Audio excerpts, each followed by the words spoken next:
এই ভিডিওটা একটু লম্বা হবে কারণ আমি এটার ভিডিও ইন্টারনেটে খোঁজার চেষ্টা করছি, বাট অ্যাকচুয়ালি অটো স্যাটিসফ্যাক্টরি ভিডিও পাই নাই, so I decided to make my own. এটা সরকার থেকে আমাদের হসপিটালে ম্যালেরিয়া ডিটেকশন কিট দেওয়া হয়েছে, বাট আমরা জানতাম না কীভাবে ইউজ করতে হয়, আর ম্যানুয়ালটাও তখন পাচ্ছিলাম না। সো এখানে হচ্ছে একটা স্ট্রিপ দেখা যাচ্ছে, স্ট্রিপের মধ্যে C1 2 আর S আর B লেখা।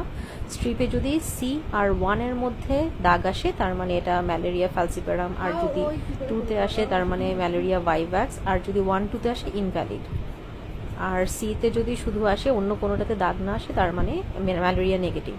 সো প্রথমে যেটা করতে হবে, ডায়াবেটিস টেস্টের মতো একটুখানি ফিঙ্গার প্রিক করতে হবে এবং ফার্স্ট ড্রপ অফ ব্লাডটা আমরা ফেলে দিব। তারপরে সেকেন্ড ড্রপ অফ ব্লাড যেটা, সেটা একটা স্যাম্পল কালেকশন কিট আছে সেটা দিয়ে তুলে নিব। এই যে ফার্স্ট ড্রপটা ফেলে দিচ্ছি, সেকেন্ড ড্রপটা এই কিটটা দিয়ে আমরা নিব। এটা কিটের সাথেই এই জিনিসটা দেওয়া থাকে, হ্যাঁ, ফানেল টাইপ দেখতে যে অংশটা, সেটা দিয়ে ব্লাডটা নিব। এরপর আমরা ব্লাডটা কালেক্ট করে স্ট্রিপের মধ্যে যে জায়গায় এস লেখা আছে, এস ফর স্যাম্পল, সেখানে দিয়ে দিচ্ছি। এই যে এস লেখা, এসের ফুটাটার মধ্যে আমরা ব্লাড স্যাম্পলটা দিব। তারপর একটা সলিউশন কিটের সাথে দেওয়া থাকে, এই সলিউশনটা আমরা বি লেখা যে ফোঁটাটা আছে সেটার মধ্যে 2 ড্রপস দিয়ে দিব। 2 ড্রপ দেওয়ার পর এটা ব্লাডটাকে স্প্রেড করতে হেল্প করবে।